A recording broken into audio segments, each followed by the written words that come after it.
this computer. So anyway, but so continue on with that about the $200 and the $1,000 and things like that.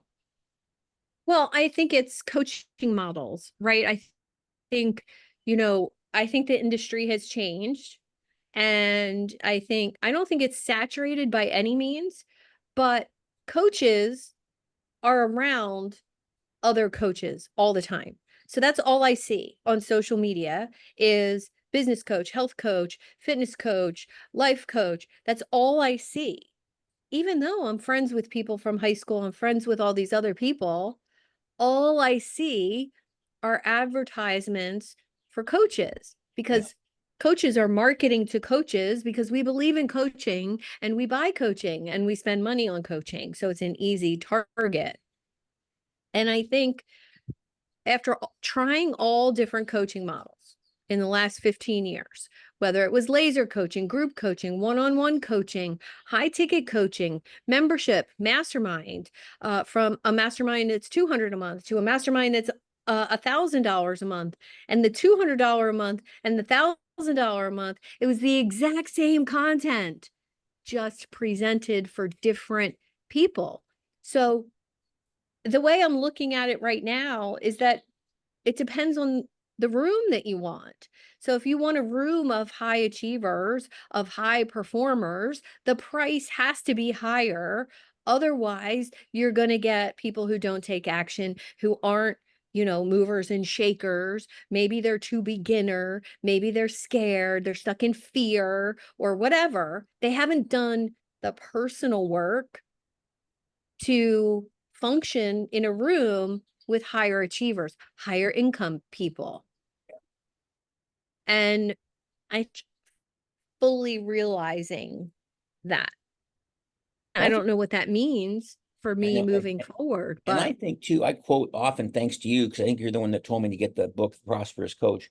But I quote, whether it's Rich Littman or Steve Chandler or whatever, but if you don't have a client, you're not a coach. If you don't have a speaking gig, you're not a speaker. And I think it's interesting because to me, I get a little cynical on this, which I'm not proud of. I come across a lot of people and I think, yeah, whatever, what a bunch of baloney. And so I think a lot of it has to do with the fact there's such a low barrier to entry. I mean, it's like, what do you do? I'm a coach. Oh, I'm a speaker. Yeah. So I talked to my kids' third grade class the other day about, fractional numbers or learning your ABCs or the multiplication tables. Now I'm a speaker. Yeah. Or something. And so I just tend to not really believe a lot of people, which is kind of makes me sad. And I just it think makes me sad too, because I think that whole fake it till you make it movement has gone overboard. It doesn't mean lie until you get a paying client. Yeah. It means energetically believe in what you're doing, believe in yourself, all of those internal things. But it doesn't mean go on social media and say, I can train you to be an incredible speaker, but you've never had a paid speaking gig. Yeah. And you want me to pay you $25,000. Right. No, thank you. Yeah. I don't understand. There's just a lot of baloney out there. I don't Yeah. Yeah. And it's really sad to me because because to me, I like to say, I think I'm a relatively bright person. And yet, I've been bamboozled a few times and really sucked in and thought, and thought by something. And so it kind of brings me back to, it makes me sort of think, I don't know who to believe. I mean, who's telling the truth? My guest on my podcast today, Michael Faber, he talks about this a lot and he's super bold about it. And his post today was along the lines of stop falling for charlatans. And he called it something else. But basically, if you want to advance in your business, hire someone who's done it for themselves. If you want to, lose weight, do you hire a 300-pound couch potato? Right. No. Has no one ever said oh, I want to get in shape and I want to do a figure competition. I'm going to go hire my neighbor who never leaves the house and eats chips and bonbons all day sitting on the sofa. Mhm. Never. So why in the coaching industry and in this space is there so much of that? Yeah. And I think it's just broke people looking to make money. Well, and I think it's back to that low barrier of entry. It's Yes. there's no requirements. I mean, it kills me because Hmm. people get coaching certificates and all this kind of stuff, but they don't have any clients, and it's so easy. And I think Yeah. about this even with my world. I call myself, what kind of coach are you? Well, I'm a life coach. Well, isn't everybody a life coach? And so I think it's just because of that, it's so easy to get into and give yourself a label that everybody does it. And I think you or somebody else has commented on this thing about less than 1% of the coaches or whatever make over 100,000, or they're just some numbers like that are just, Yeah. Yeah. amazing. 96% of coaches, according to the ICF survey, Right. 96% make less than $100 a Yeah. year. Right. And most of those make under 30. Yeah. So that really tells you. And But it's yet, yeah, but yet you go on social media and you think every coach is a millionaire. exactly. Well, that's impossible if only 4% are making more than $100,000 a Well, year. and So you that's what, have to be able to ask the right questions and discern, right. who's actually full of crap Well, or and not. I think we won't talk about social media today. We could do a whole program, a number of programs on that. But just when you said that, it made me think about how somebody pointed out to me one day, this friend of theirs, this couple, and they go, we're in Hawaii. And they said, this is Hmm. so fantastic, and we're at the beach, and they show all these pictures. And somehow the person that was seeing it kept the pictures. And then about 6 months later, we're back in Hawaii again, and it was all the same pictures. And they just wanted, we're back here again. Life is great. We're here. But it was the same pictures from Yeah. 6 months ago. I mean, they're just, Oh, let me guess. Were they selling travel? yeah, exactly. Maybe. It's just it's so funny. And that's why when I said before we even came online about the gratitude journal, just keeping in Yeah. touch with what you're fortunate for, what are your blessings in abundance and different things. Hmm. And I'll mention it a little bit later, but I have a call this afternoon with Boeing on another thing that's coming up in a couple of weeks after I just did a workshop. Oh, I didn't even tell you on the workshop on Wednesday. So it was 11 to 1, 2 hours, Hmm. nonstop, no PowerPoint, no clicker, no anything. And I have to tell you, it was great. It's like 150 SPIA engineers. But Uh-huh. I was freaking exhausted because when Oh, yeah. it made me think about like a person on the radio. They have the radio things where they have the two hosts, the co-host. Hey, Suzanne. Hey, David. What's going on? And how's traffic today? And you'll banter back and forth. But when it's just you can't have any dead airspace. There can't be any dead. Mm-mm. You have to be talking the whole time. And it was great.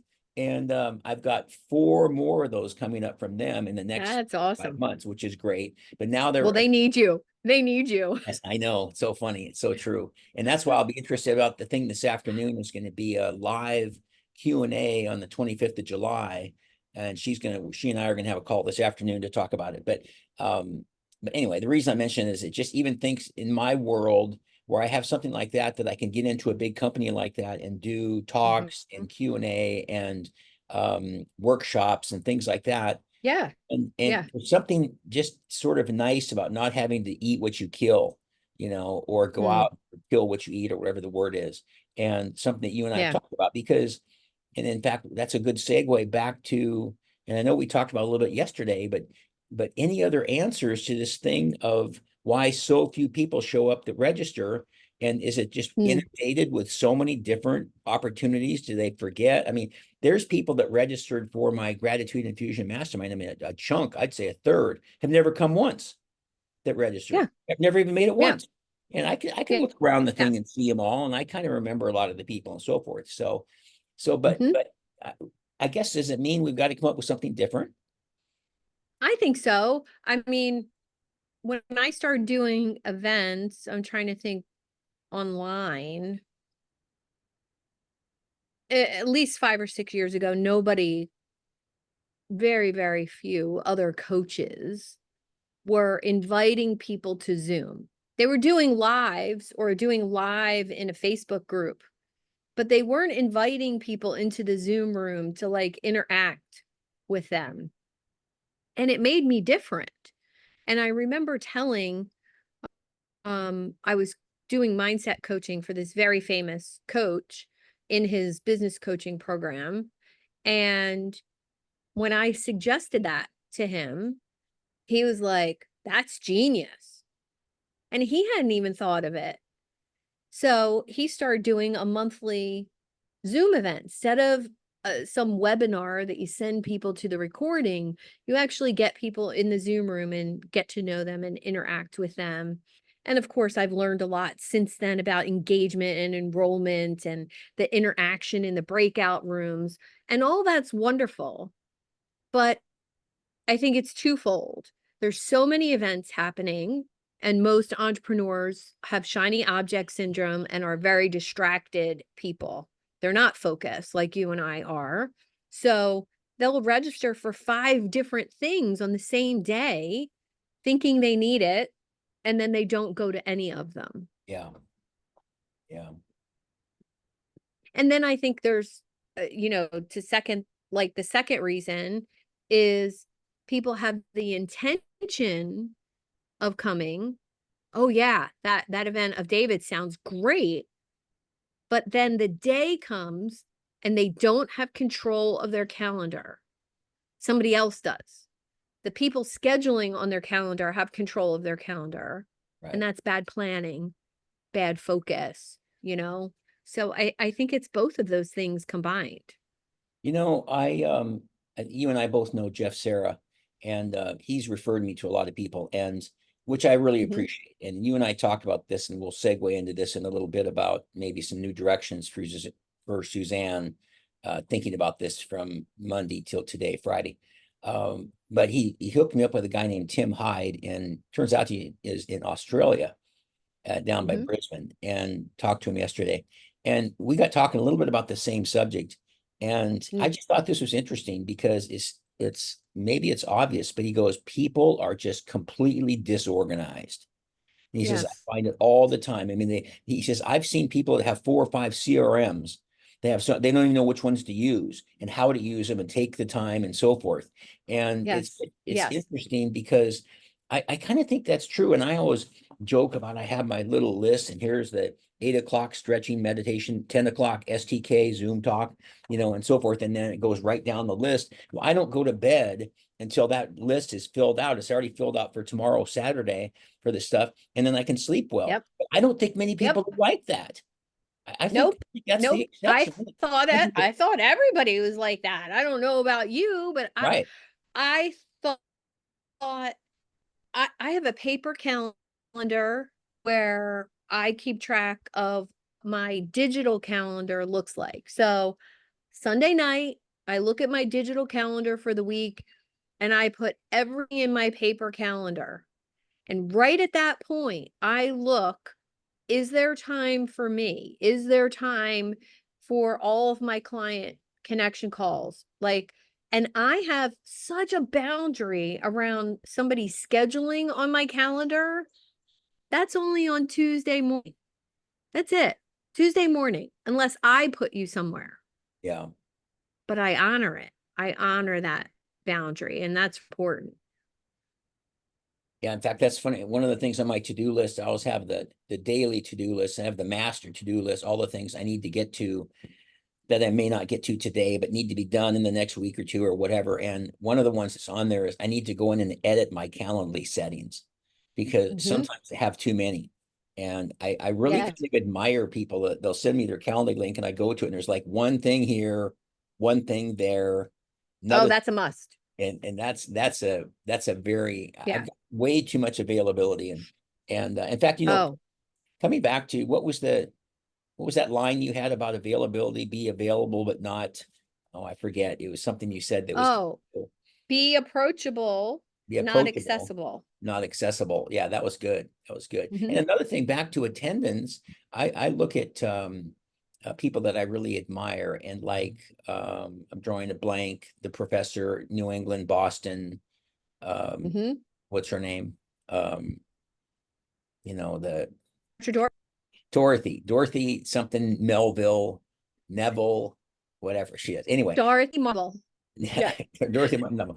Anyway, but she had an event where you said there were supposed to be 50 or 60 people and you were the only person that showed up. And I admire her Yeah. greatly. So there's Yeah. an example of somebody who has really got a lot going on, clearly, Mhm. and one person Mhm. shows up. So it's Yeah, she had oh, 67 people register. Um, and one showed up, me. Um, and her ideal person, her person that she invites to her events is a leader, transition, in overwhelm, in change. And so we've had many options that getting them to an event might be not a great idea because, of where they're at here, getting them to commit to something, probably not a good idea. yeah, yeah. So rethinking that for her. So let me shift to yesterday based on your text I got. Mm, What was for those that might be watching this, a great event about how to do an attractor event for a 1 hour webinar, if you will, is on a Zoom and I downloaded some of the outlines, which was really cool on a Google Doc. mhm. But what was your kind of takeaways for why there weren't more takers? That's the quick text that you gave me. Any thoughts on that? I could speculate. Um, why did 12 people show up and 62 said they were coming? I don't know. I don't know. And I don't know how you find out. I can't go to the people who didn't show up and say, "Hey, I missed you yesterday. Where were you? What happened?" Now, I did do that with two people who want to hire me, who are afraid to spend money, who basically said, "Oh, just work with me, and then once I'm making money, I'll pay you." And I was like, "No, that's not how it works." Yeah, And I said, "You need to come to this event, and then what I'm offering at that event is exactly what you're asking me for help with, and it's only $495. yeah, You need to buy it that." yeah. Neither of those people came because So, they knew I'm done answering your free questions right. and you need to commit to something. So not to switch events, but I'm just thinking back on this. I remember Mhm. tremendously the AI event that you did.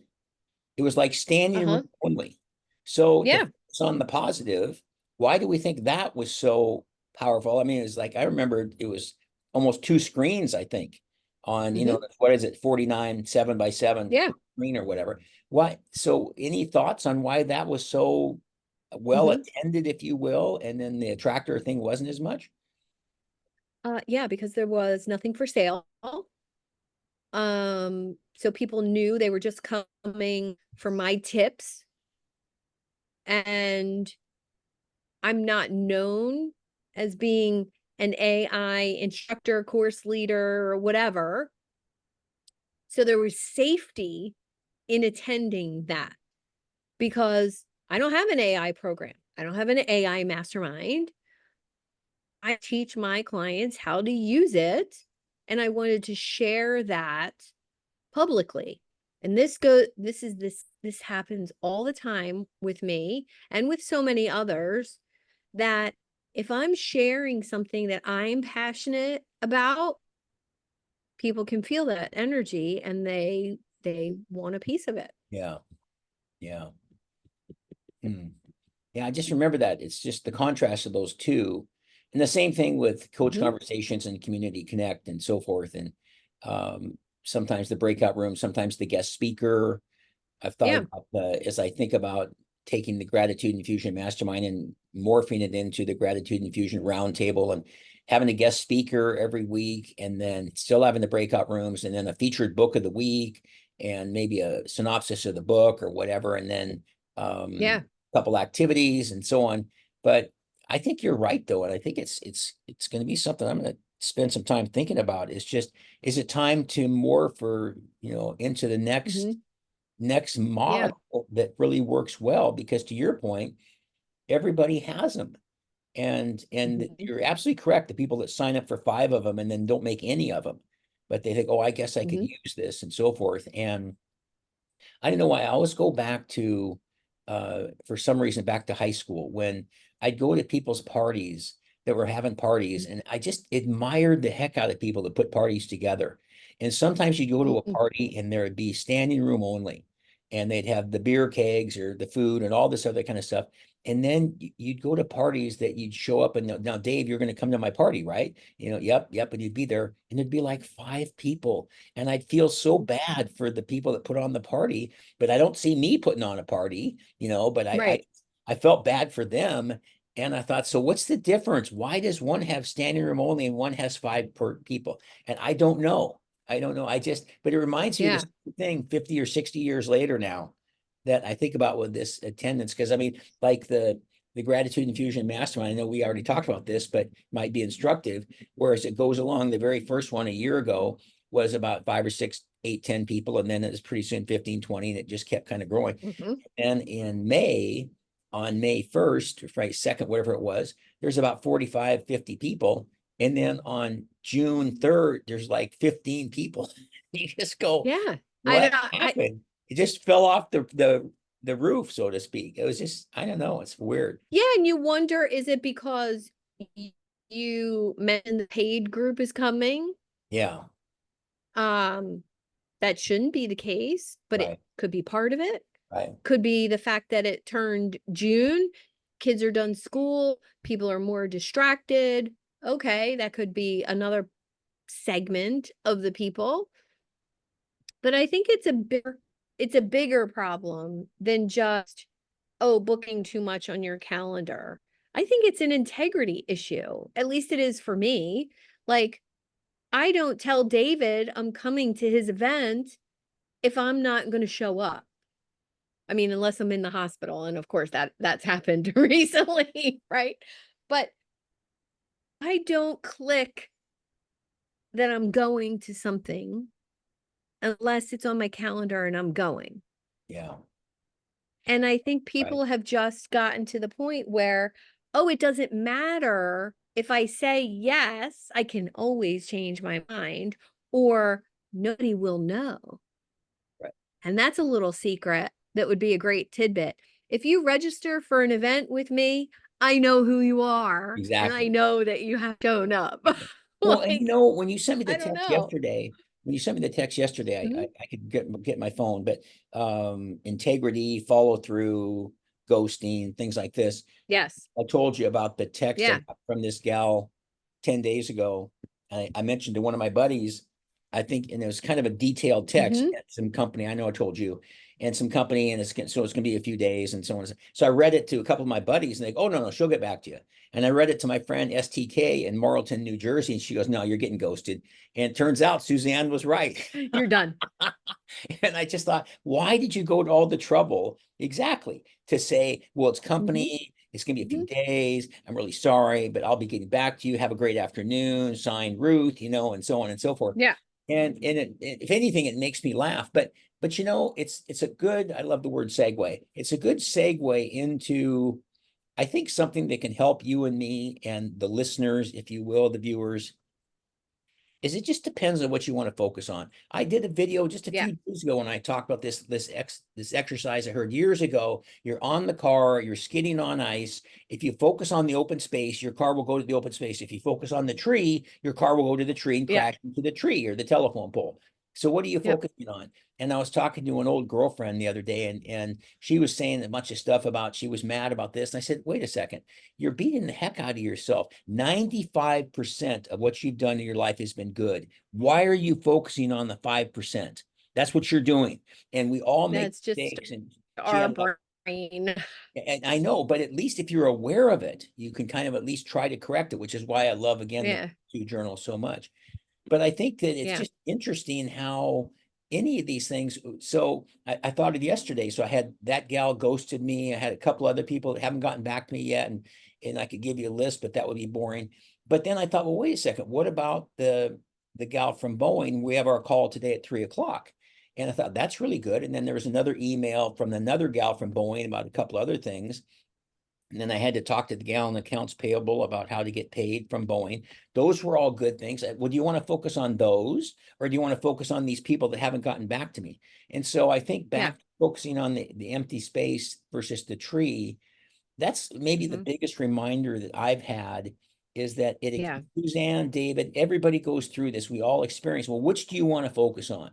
And so to Mhm. me, I'm going to try to remember taking, for instance, the attendance at our events and make them better.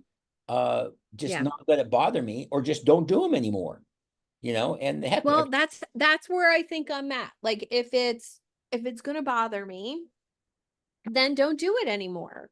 Right? If it's gonna bother me, don't do it anymore. That's kind of the message. So I've been all about what's easier, what's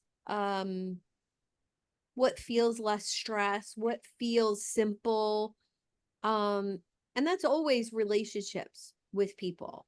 right, And no matter how much time I spend creating a program or content, and it's all a numbers game. And I will say that I've created 60 coaching programs, oh, courses, workshops, 60 in the last 10 years. And out of those 60, four have made me six figures. wow, What? So it's a game. What works, what sells, what's attractive to people. And the better you know your ideal client, the better you'll do. right, And I thought from my research of my Facebook group that the workshop I did yesterday, I thought I was going to have 500 people there because of the struggles that I've heard in my group. I've had one-on-ones with 160 people in the last year, and not a single one, all the things in place that I talked about in that workshop. right. So I put my time and research into that content, Well, and gosh, I saw it on and LinkedIn. I saw it everywhere. Mhm. Yeah. Okay, hold that thought. I have to go to Oh the bathroom. yeah, I know we're yeah, recording, but I have to go to the bathroom. I'll be right sure. back. That's all right. We can just pause the recording. You don't want to record me just sitting here.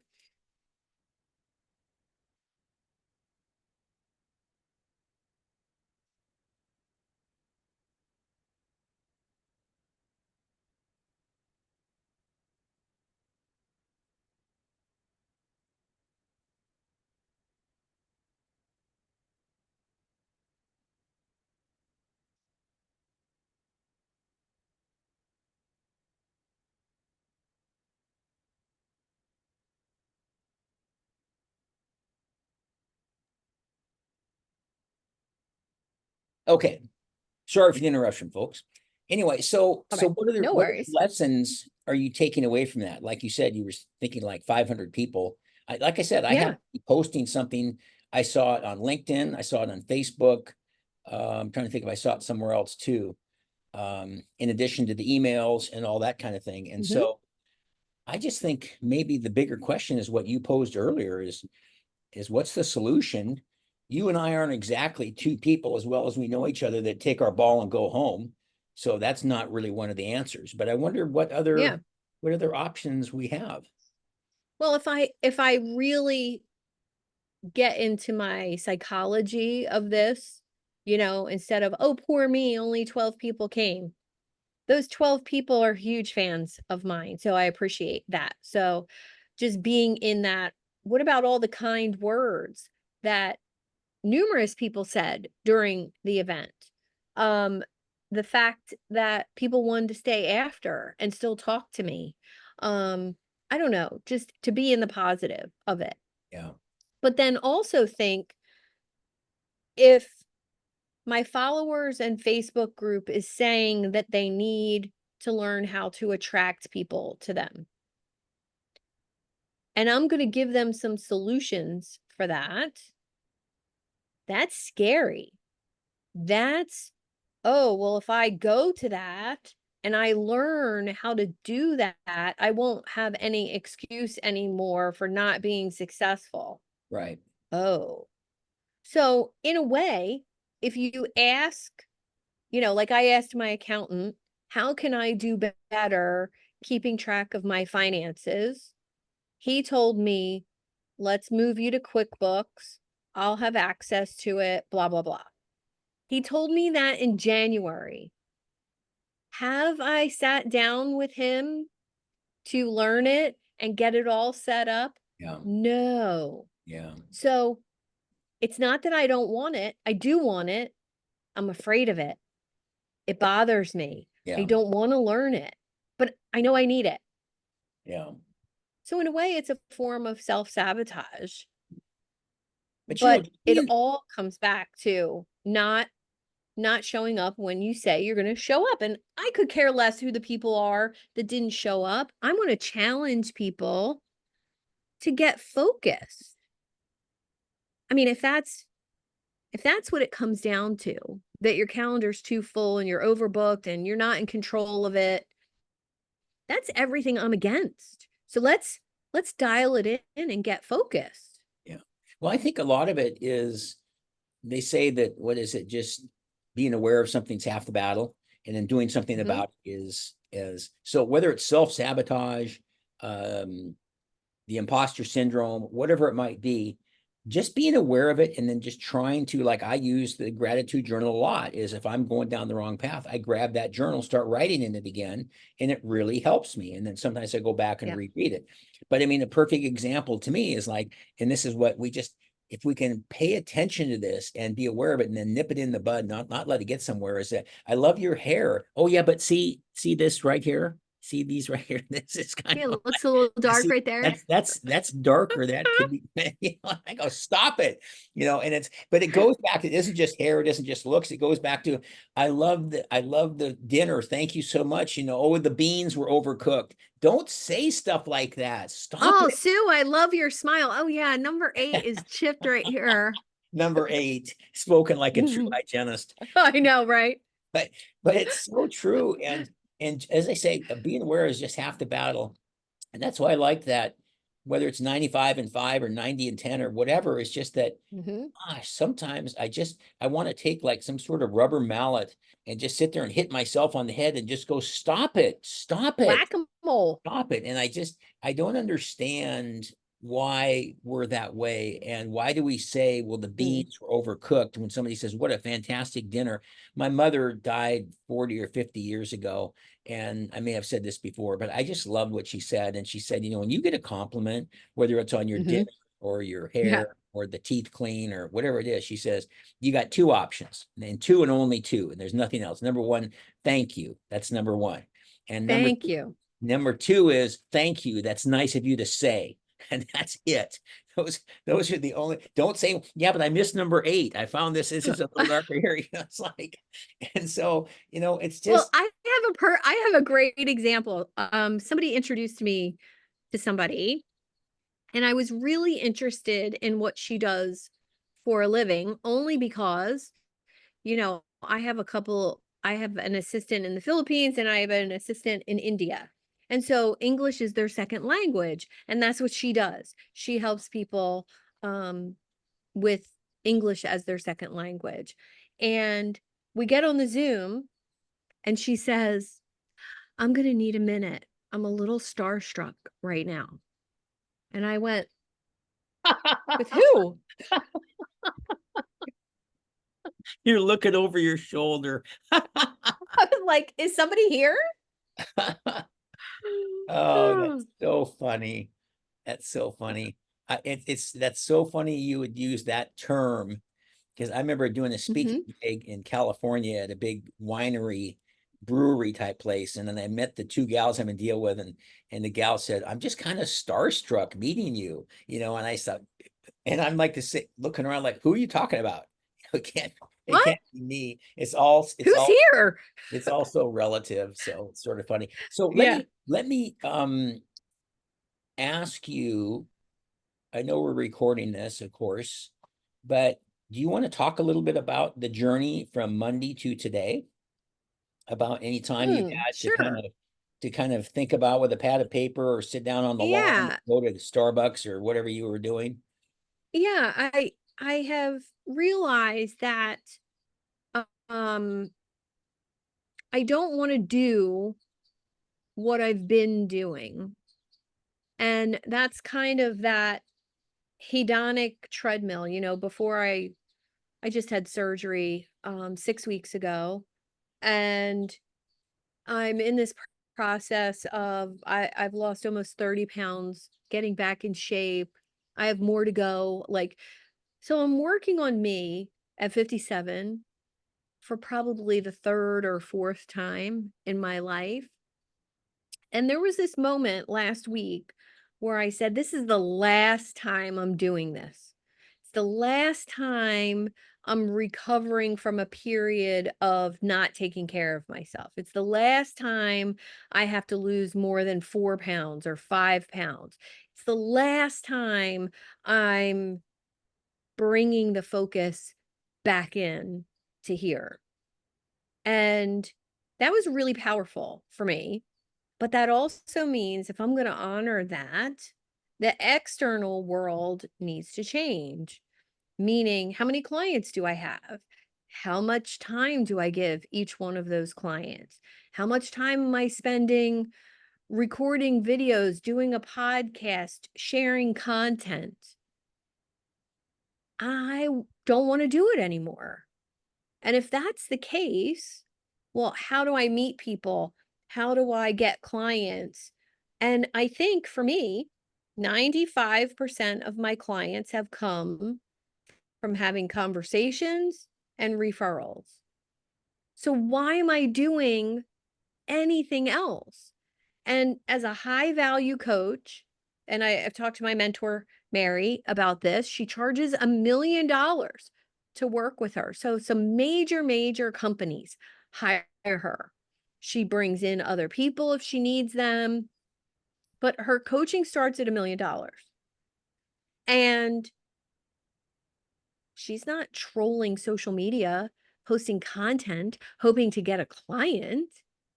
It's based on her reputation and people knowing her and her being of massive, massive value to people like me. And then I meet a billionaire who needs help with his company. I'm going to say, you need to talk to my mentor, Mary. Let me refer you. She only takes referrals, right? And she's done that for 30 years. Wow.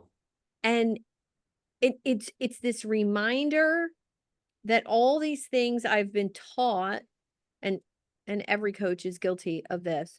You've been taught you need to do content, you need to do videos, you need to do a blog, you need to have a podcast, you need to show up every day, you need to DM 50 people every day to try to sell your stuff to, you need to have all these conversations. Well, that sounds like 50, 60 hours a week, and you're not even getting paid yet. And I have 6 one-on-one clients right now. I see them all on Wednesdays. And if they need anything from me, I can get all of that done on Wednesday. So that means I only have to work 1 day a week to earn what I'm earning. Right. What? Oh my God. And where did those clients come from? I can look down the list of the clients that have paid me this year and those 6 that I'm currently working with. Every single one was from a relationship. Did any of those come through the same thing that we wanted to cut back on a lot? All these, whether it's Jeff, Sarah, or anybody else that's introducing you to people, did Mhm. any of them come from those various introductions where you had the one-on-one Zoom call with the person? See, so that's interesting. No, So then no. it's really, So Go ahead. So not introductions. Any of those introductions, like, oh, you need to meet Suzanne. Somebody gave me an interesting perspective on that, which we'll touch on later. But I mean referrals. That's like when Daniel Andrews says to me, I met this person, they need help building their online authority, or they need help with a course, or they want to write a book and they're not sure, like somebody who is in my scope of ideas. He refers them to me for a conversation, and through that 60 to 90-minute conversation, they turn into a client of Yeah. mine. Yeah. That's different than, Sue, you need to meet Mary. I think you have the same ideal client. It would be a cool conversation. Well, plus That's a 15-minute. all those things you just rattled off, you know, on a blog, Mhm. podcast, and a daily posting and social media and all that kind of Yeah. that reminds me Yeah. of something that Twin Turbo tells everybody. You know, you need to do this, Mhm. this, and I don't think I agree with you. I don't think that is as an effective model. It may have been at one time, but now I think it's really it's your approach that you're talking about is a lot more targeted.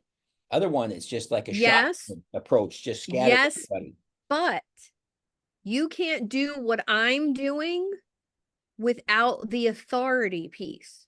You Yeah. can't do what you're doing without the website and the gratitude journal to Yeah. back it up.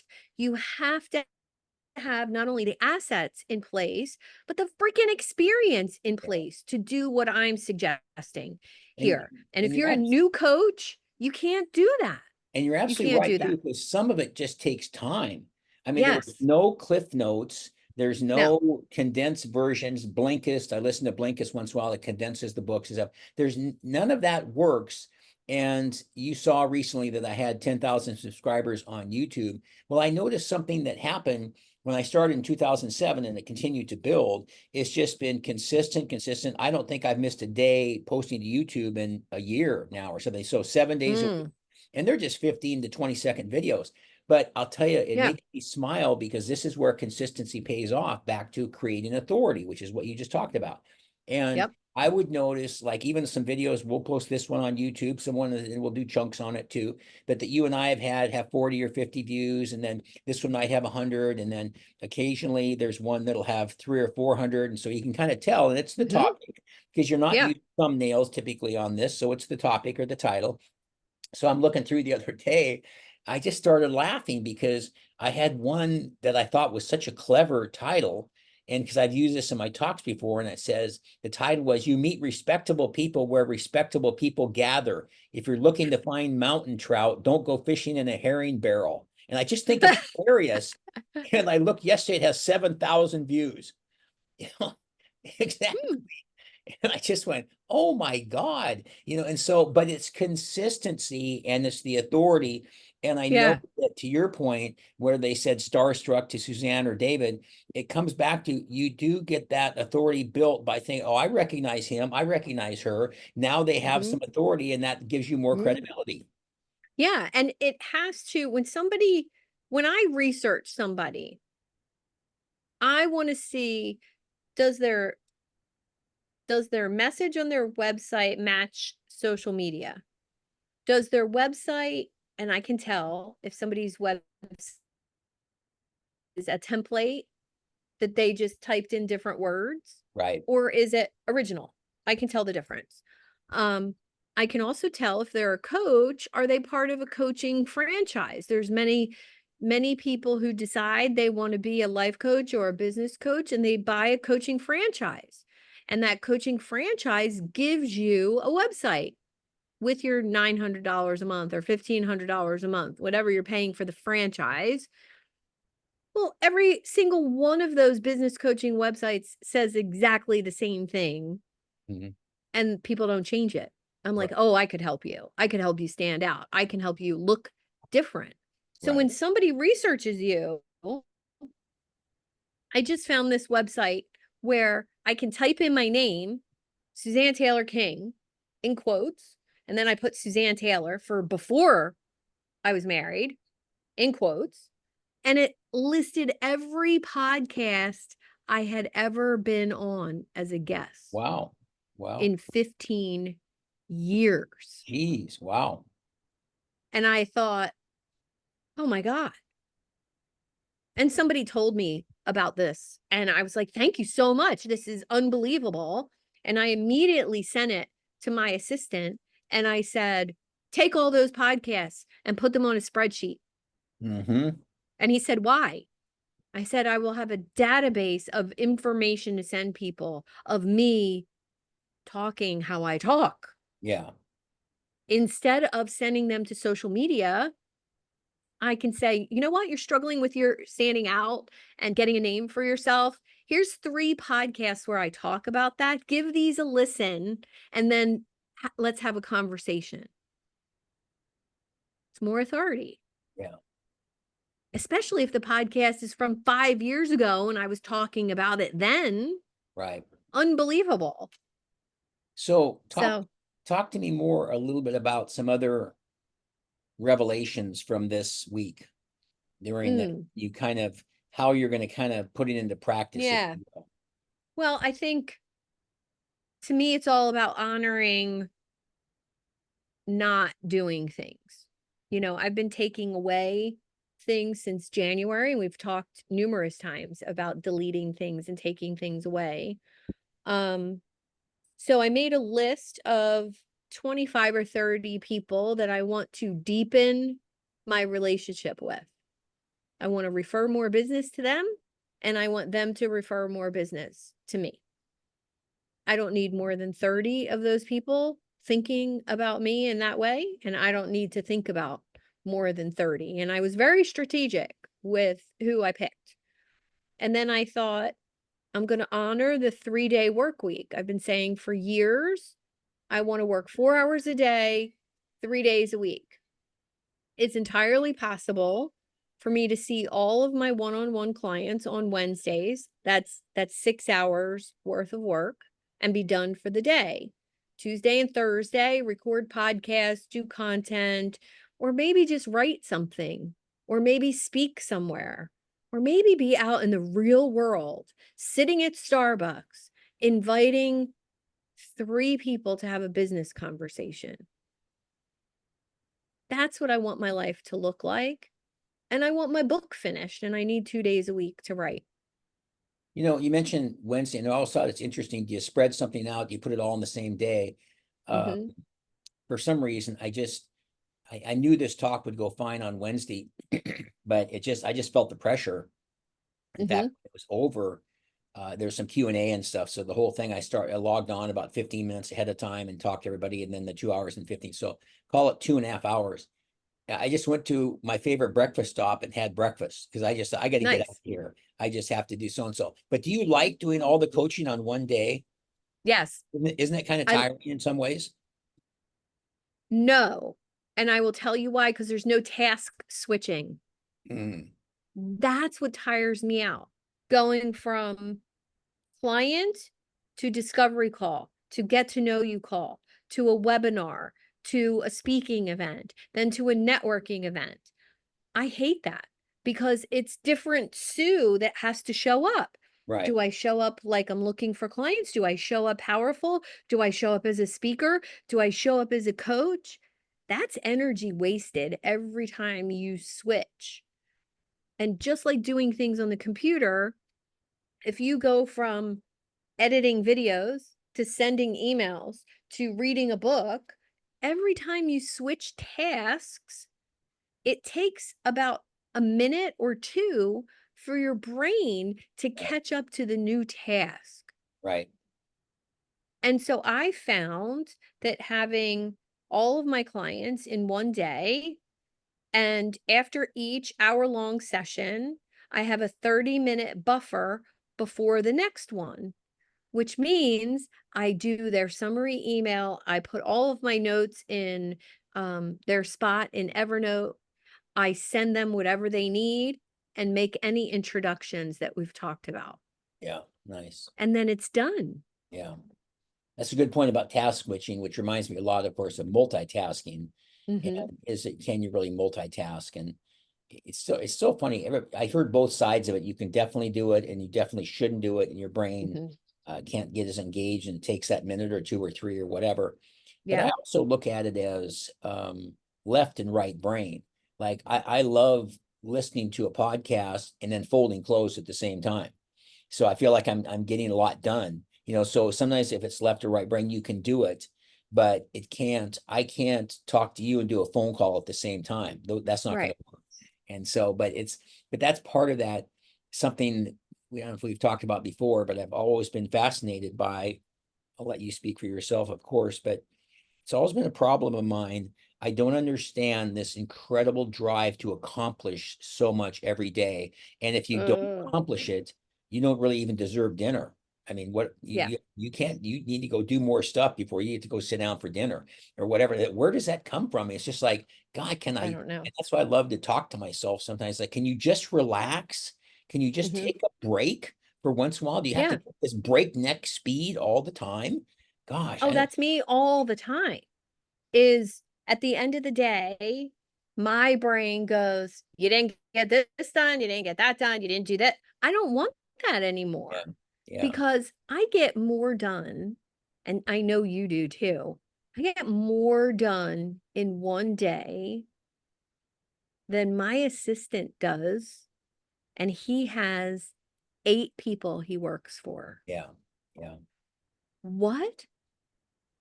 We were I was on Zoom with him one day. Now he builds my pages, does emails, does all kinds of stuff for me in my CRM, in my sales pipeline. Amazing. And I wanted something done really quickly. So we hopped on Zoom and I showed him what I wanted. I said, I want this, da, da, da, da, da, da, da, da, da, da. And I said, oh, let me just show you how I want it. So it was building a page from scratch, and it's drag and drop, but you have to set up the spacing and it's not hard. And I said, I'm going to set up the page right now. And then you add all the copy and the pictures and all that that's in my folder. And he said, you're going to do that right now? I said, it'll take me 1 minute. And I go bloop, a bloop, a bloop, bloop, bloop. And he sat there and he does this all the time. And he said, your brain processes so much faster than me. So if that's true, if I'm willing to acknowledge my brain processes faster, how can I use that better? Not be distracted. Single task, work on one thing at a time, and then help other people do that more. And that's always been my zone of genius from day one as a coach. Don't try to do what somebody else is doing. Do what works for you. Yeah. And then sales is easy. But I think it's also it ties back into why back to see the here right here where it's never quite Mm-hmm. good enough type of thing Mm-hmm. is because I don't want to be obnoxious and arrogant or cocky or conceited or any of those words. But sometimes it's like having dates in the past over the years, stay with the tour. Can you come on, come on, Yeah. come on, come on, stay with the tour. There's some people that Mm-hmm. can't. And I think to that Yeah. point that Tim Hyde made about people are just disorganized, again, I hate to make these blanket statements, but I think he's right. I think the majority of people are very disorganized and they can't get on top of it, whether it's a CRM or whether it's a pad of paper with everything listed out. I know exactly what I need to do today. I've already got half of tomorrow Yes. and Sunday filled out. I feel better. I'll sleep, all that kind of stuff. But do most people work that way? I don't think they do. I think most Mm-mm. people are extremely which comes falls all the way back rather to the people that sign up for the things that don't show up. You signed up Yeah. for 5 different things. Did you check your planner? Did you check your calendar? Did you check to Mm-hmm. see if you're available for that time or whatever? And so, and I guess too, sound like I'm on the therapy couch or something like that. I would still rather be the way I am or you are than somebody else, because to me, there's always going to be, when it's all said and done and we're in the twilight of our years, I can look back as you can already at your age and I can at my age and be very proud of what we've accomplished. And it's a very personal Mm-hmm. thing. because It is. it's this personal relationship you have with the person brushing your teeth. That's the Yeah. person I'm talking about, nobody else. And when you can say, you know what, I did pretty well. And it's like when I Hmm. told you this most recent card I got from the 95-year-old guy. And I loved everything you said. And you're so spot on and so on and so forth. In fact, I sent him a gratitude guy t-shirt yesterday because I was Oh, so touched by the nice little card and little note that he put in there and stuff too. But just and that's where, whether it's STK or DGB, what are we doing here? We're just trying to impact people's lives. And people say making a yeah. difference and and doing this and giving back. Those are all great terms. But my favorite is Right. impacting lives. And when people say, Yeah. Suzanne, I'll never forget when you said blank. You're the first person that ever did blank. You're the only person that Hmm. ever took the time to blank. Any of those things, I think the majority of people never get that. And it's the most incredible feeling to sit back and smile. And that's why that I say this in my talks all the time about this relationship with yourself. The more solid you can make that, the better Yeah. all this other stuff rolls off your back like water off a duck's back. It's just like, yeah, whatever. Somebody, I was like Hmm. trolls. The other one, I don't know why I just started laughing. I've been getting, is my YouTube channel is getting bigger and bigger. I get more and more trolls.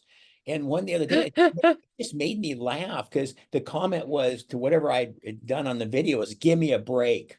And I just, it's so funny. Like, give me a break. Oh, apparently you don't like my stuff. Okay. Look, why don't you Oh, send me a I would video? have responded with, sure, break me off a piece of that Kit Kat bar.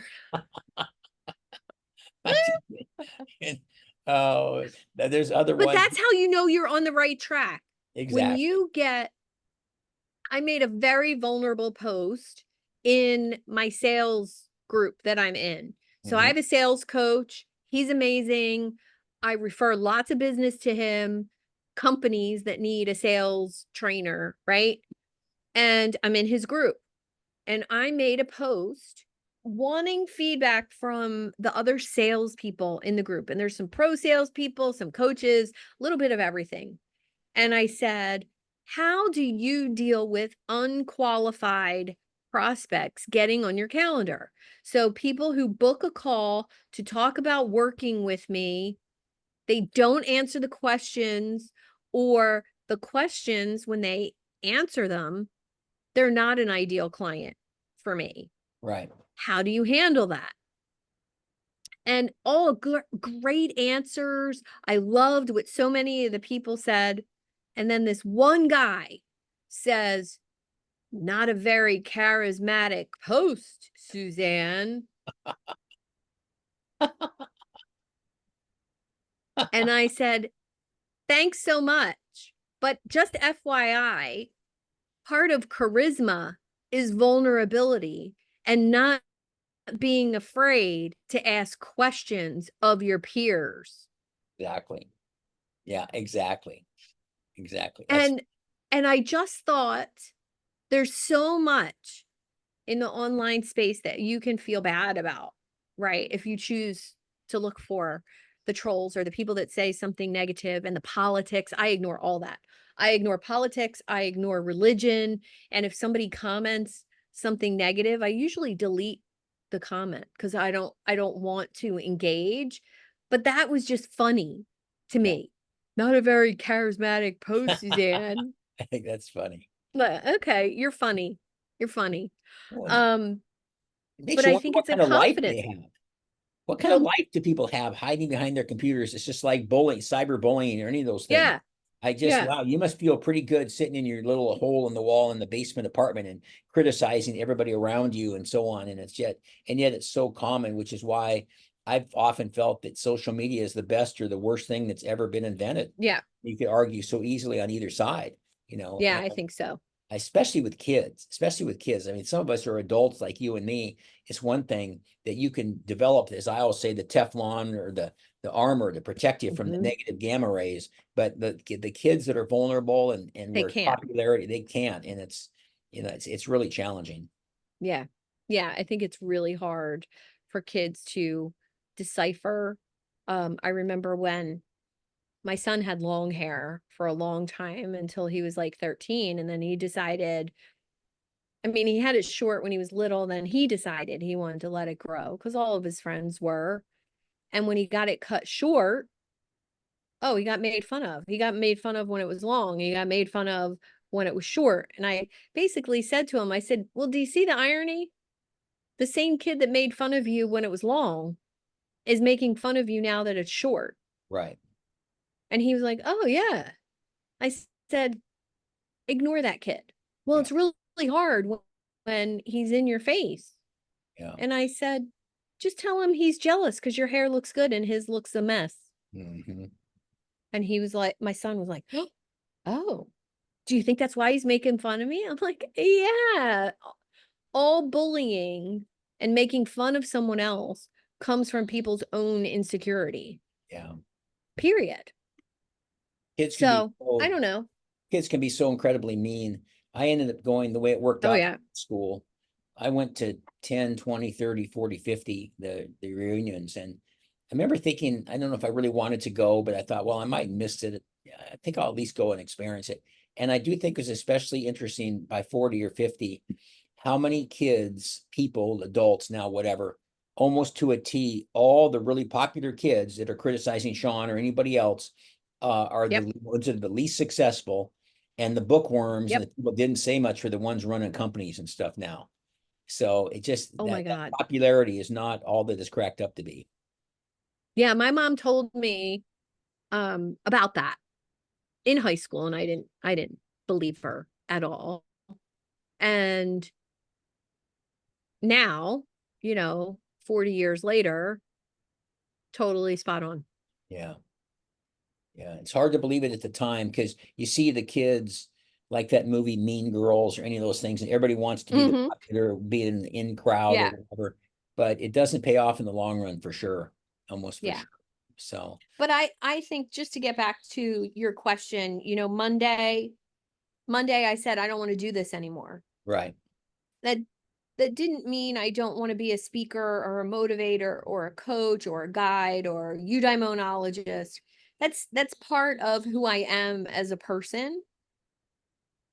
What I mean is I don't want to do this hustle of social media and trying to, get something. I don't want to be part of a group just to meet people to sell them something that, that has felt dead inside of me for years. Right. And I don't know what that means as far as moving forward, but it means more content on YouTube, less on social, more content that goes out to those 30 deeper relationships that I have. For example, my guest on my podcast today, I love him. We have great rapport. And I went to share his episode out on LinkedIn and tag him, and I saw his LinkedIn profile. And I was like, I sent him a voice message. I said, I don't know whose gross profile this is. That's how we talk to each other, right? I Yeah. just said, I don't know whose gross profile this is, but if you have a better one, please send it to me. And he immediately messaged me and was like, it's gross. I'm like, well, I can't send anybody to that profile with no picture, no nothing, no authority.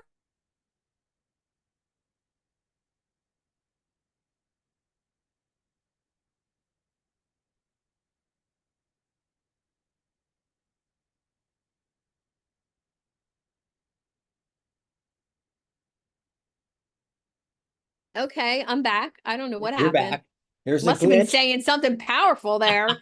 The universe was like, oh, don't let her say that. So I said to him, I said, look, if I'm going to, he's all about suicide prevention. That's Oh, wow. his business's mission. It's incredible. Wow. And he does these events for men that are super engaging, and he's just a rock star. And his story is incredible. And I said, whatever I can do, I want to introduce you, I want to connect you. And I said, but I can't do it with a LinkedIn profile that looks like that. Would you like me to send you the recommendations for your profile like I give my clients? He said, oh my God, thank you so much. And I said, if you don't have time to do it for yourself, My assistant will do it for you for $200. And he was like, he came back and he said, oh my God, you're even more than I imagined. Nice. Thank you so much. And to me, I don't want him as a client. He's not a client for me. He's one of those connections that if I serve him in that powerful way, he's going to serve me powerfully. He's going to be a great introducer for me. But also, he has a stage that I could speak on once a year. He has connections who could be clients of mine. And it's about thinking exponentially, Yeah. when you meet people Yeah. and serving them better. So give me kind of your top 2 or 3 initiatives from this week of redirection. Mm. On my calendar, if you're going to book a discovery call to work with me, you have to fill out an application first. And the questions are very specific. And I'm actually adding some more questions, like what's your current income level? Where are you Just looking in, to right in go? Calendly, right in the Calendly It's app. on my website, but Oh, okay. yes. Okay. So before you get to the calendar, you have to fill out the Okay. application. Okay. And there's no fee for that appointment. But you can't get to that page unless I give it to you or you come through a sales page because you're interested in that program or that offer. My regular calendar, if you want to book with me to meet me, it's my group meet and greet. I do 2 of them a month. Come to that. If you want to pick my brain and get referrals or, ask me a question like, what book do I need? Or what program should I take? It's $100 for 15 minutes.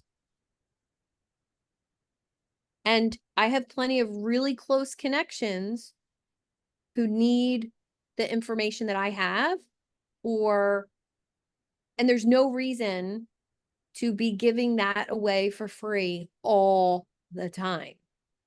Well, and I think when you're reverse engineering it too, 3 days a week, coaching on Wednesday, doing this on Monday and Friday, Tuesday and Thursday, or whatever it might be. When you reverse engineer it like that, I think, to me, based on some of the cryptic texts I've got from you, I think you'll Mhm. be, I think you'll be a lot happier. I already feel better. Yeah.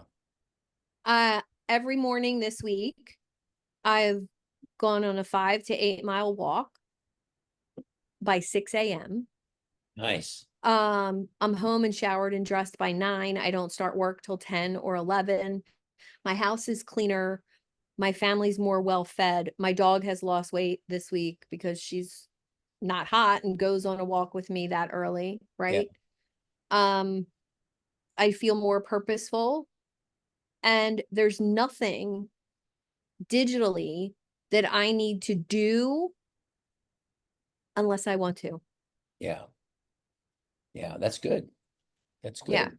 I think But I've got, those key relationships, I think, if, and I'd encourage anybody to do this. I'll challenge anybody to do this. Look at your paying clients and ask yourself, where did they come from? right. Where did they come from? And if they came from your TikTok directly, I mean directly, they watched your TikTok and they scheduled an appointment and they paid you for something, then TikTok is worth doing. Cool. I'll keep doing that. If I post on my Facebook personal page, there has never once been somebody who's commented and then scheduled an appointment and paid me money, ever, ever, Yeah. because my programs aren't $47. It's more of a relationship than just a DM on Facebook. And I don't want to play that game of thinking that's going to work for me. I just want to settle into the fact that that's not me and I don't want to do it. Yeah. Job.